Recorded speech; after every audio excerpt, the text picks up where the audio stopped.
Hello po, isang mapagpalang araw po sa inyong lahat mga kapatid. Isang matamis at makulay at makabuluhang Pasko po sa inyong lahat mga kapatid. Saan man po kayong panig ng mundo, isang matamis na pagbati po. Galing po dito sa Politika Artista PH mga kapatid. At ito na nga po mga kapatid, talakayin po natin mga kapatid. At ayun nga, nakikita natin, bumubulusok na po ang survey po sa pagka-congressman na tumatakbo po sa Maynila mga kapatid. Alam naman po natin ang House of Representative na pinangunahan ni Benny Abante, ni Dan Fernandez, ni sino pa ba ito? Ni Joel Chua. At talakayin natin mga kapatid ang kanilang survey sa Maynila mga kapatid. Nakikita natin sa ginawa pong survey dito sa Maynila na galing po sa Manila Congressional Race latest survey ay nakikita po natin mga kapatid na bumubulusok po ang survey. Bumubulusok po ang pagbagsak ng survey po ni Joel Chua at nitong si Benny Abante. At hindi lang yan pati rin po sa Laguna. Itong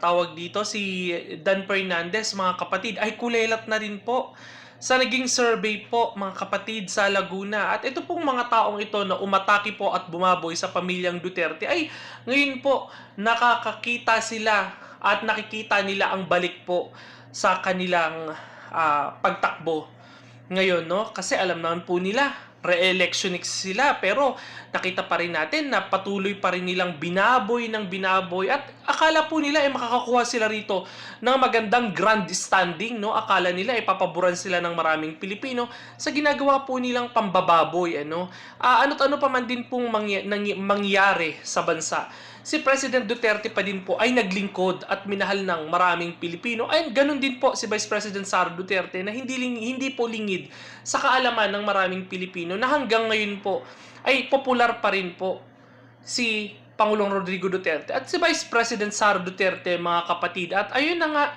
nakikita natin na ang kanila ngayon ay nagsasuffer sila.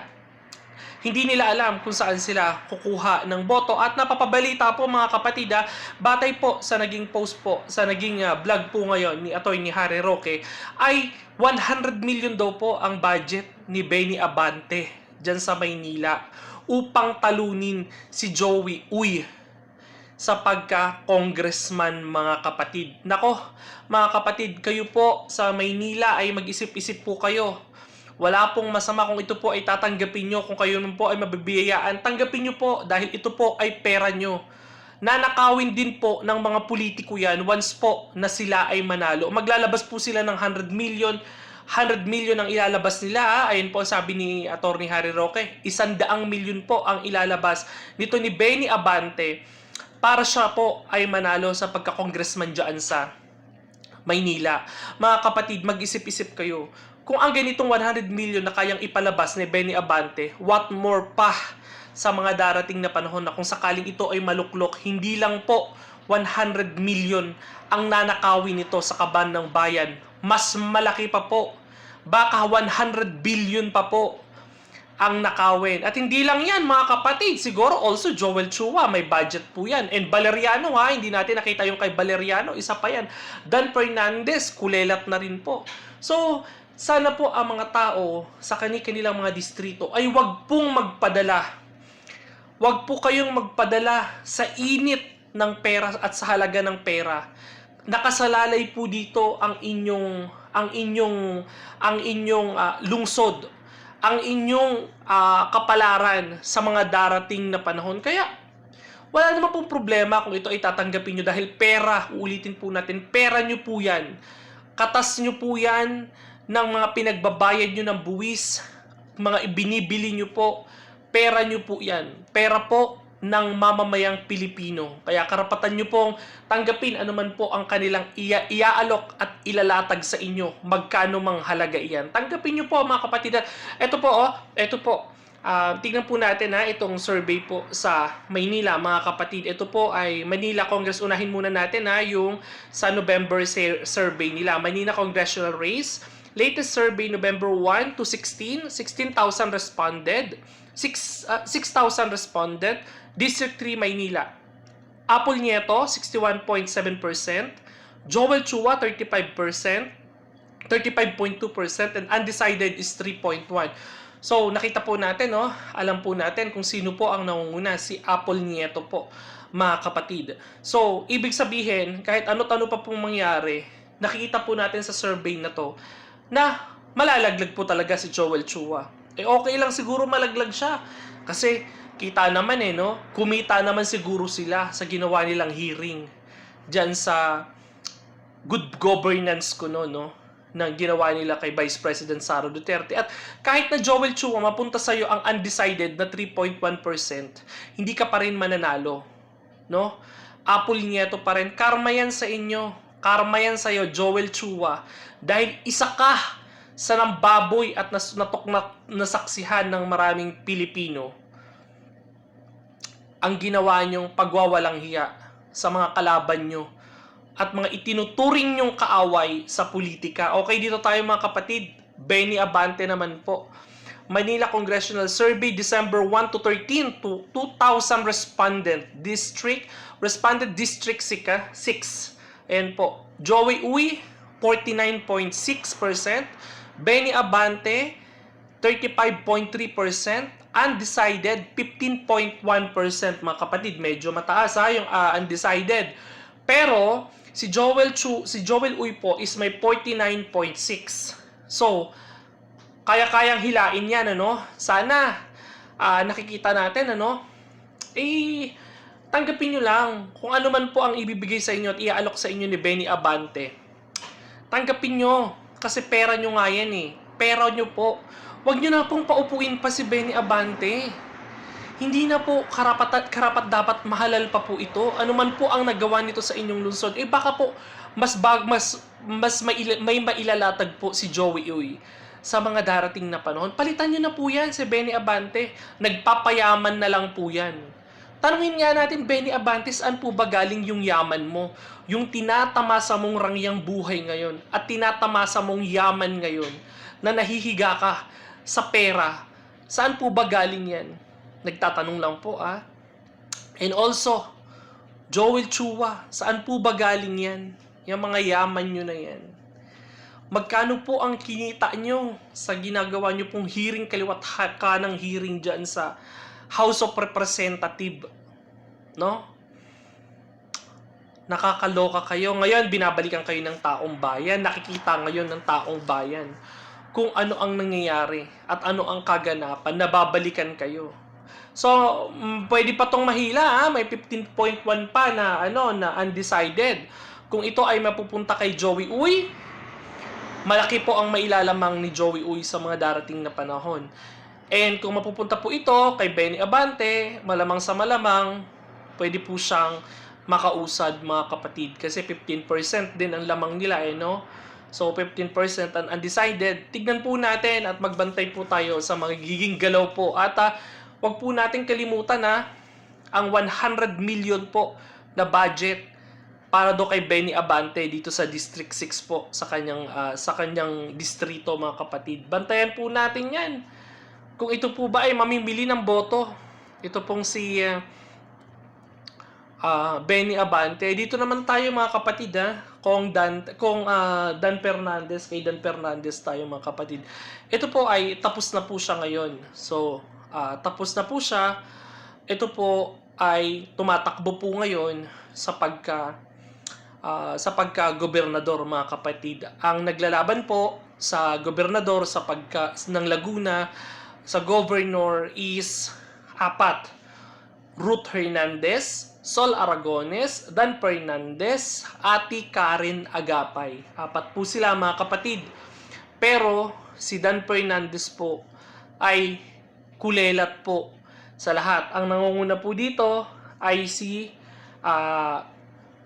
Karen Agapay at si Sol Aragones mga kapatid. Sinundan ni Ruth Hernandez at sinundan din ni Dan Fernandez. I don't think baka si Ruth ang nangunguna at sinundan naman po ni Sol. Basta si Dan Fernandez po ang pinakakulelat po dito mga kapatid. Ito po, basahin po natin ang inilabas pong report na galing po dito sa naging pahayag po ng isang social media pages, mga kapatid. Ito po ang kanyang sabi. Goodbye politics, hello Viva Max, Kong Dan Fernandez, Kulelat sa Laguna. National Survey, kasalukuyang nahuhuli si Santa Rosa, Laguna, Congressman Dan Fernandez sa iba't ibang National Survey sa lalawigan ng Laguna. Mula sa dating second spot, bumagsak na ngayon ang kongresista sa huling pwesto. Sabi ko na kontra sa mga kalaban nito na sina former Laguna 3rd District Representative Sol Aragones, Vice Governor Karen Agapay, tama nga, 2nd District Representative Ruth Hernandez, at ikaapat po si Dan Fernandez. Sa survey na inilunsad ng isang independent firm, kamakailan nakakuha lamang si Fernandez ng preference rating na 13% mula sa 30% noong Mayo. Ang laki ng binagsak niya, no? Samantala, nangunguna naman sa survey si Aragones. Si Sol Aragones. Aragones sa ratings na 40%, habang pumapalaw-ngalawa si Agapay na may 27% na sinundan ni Hernandez na nakakuha ng score na 20%. At panghuli nga po si Fernandez. Ayon sa mga analyst, ang pagbulusok ng preference rating ni Fernandez ay bunsod ng sunod-sunod nitong pag-atake kay dating Pangulong Rodrigo Duterte sa mga naging pagdinig ng House of Representatives Quad Committee. Dagdag pa, naging malaking salik ang isyong kinasangkutan ng kongresista kamakailan kung saan isiniwalat ng isang police official ang umano'y pananakot at pamimilit sa kanya ng mambabatas upang tumistigo laban kay dating Pangulong Rodrigo Duterte. Matatandaan na isa ang Laguna sa itinuturing na political base ng mga Duterte. Yun po. So, wala talaga. Babagsak ka talaga kapag kaganyan. Kaya magbantay tayo, mga kapatid. Magbantay tayo. At ngayon po ay ano pa lang, no? So, Mayo pa ang election. So, may mga ilang buwan pang tatakbuhin. December pa lang ngayon. Magsisimula pa sa January. So, tignan natin. Magbantay tayo, mga kapatid, sa magiging takbo po at galawan nitong mga naging grandstanding na politiko na nagdinig po, na duminig po ng mga problema ng Pangulong Rodrigo Duterte. Kung paano po nila binaboy, ngayon po ay binabalikan sila. Nakikita po sa kanilang survey kung paano po sila nangungulelat ngayon. Saksi po ang maraming Pilipino, at hindi lang po ng maraming Pilipino, pati rin po ang inyong mga distrito kung saan po kayo nangangailangan ng boto ngayon, at kakatok sa maraming Pilipino at kakatok sa mga pintuan ng mga distrito nyo. Ngayon kayo babalikan ng mga naging kababuyan nyo at pagwawalang hiya nyo na ginagawa sa mga itinuturing nyo pong kalaban sa politika. Sinasabi nga po natin ang Pangulong Rodrigo Duterte hanggang ngayon ay nananatiling popular at isa sa may mga pinagkakatiwalaang tao po sa Pilipinas. At isa po, si Vice President Sara Duterte ay nananatili pong popular pa rin po hanggang sa ngayon.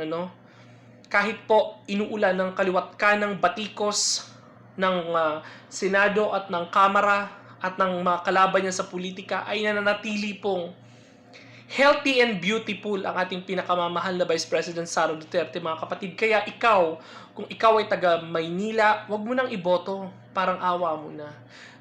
Nakikiusap ang maraming Pilipino. Wag mo nang iboto si Joel Chua, si Benny Abante, si Valeriano, dyan sa Maynila. Tanggapin nyo kung ano man ang inaalok sa inyo at ino-offer. Tanggapin nyo. Huwag nyo nang iboto. Dahil kayo rin po ang magsasuffer bandang huli. Kung 100 million ang budget sa inyo, ang nanakawin yan, 100 billion kapag makabalik sa pwesto. Ganun din, mga kapatid. Tama yung ginagawa nyo, Laguna. Huwag kayong magpabudol sa ginawa ni Dan Fernandez. Again, mga taga Laguna, huwag nyong iboto sa pagka-gobernador si Dan Fernandez. Kung 100 million ang budget niya, kapag siya po ay nahalal bilang gobernador, 100 billion po ang nanakawin niyan sa kaban ng bayan na ikasasadlak po ng mga taga Laguna, mga kapatid. Kayo po, ano po ang inyong masasabi mga kapatid sa naging talakay natin ngayon? I-komento nyo po dyan sa ating YouTube channel at babasahin po natin isa-isa yan. Maraming salamat po at isang mapagpalang Pasko at masayang pagdiriwang po sa inyong lahat mga kapatid. Maraming salamat po.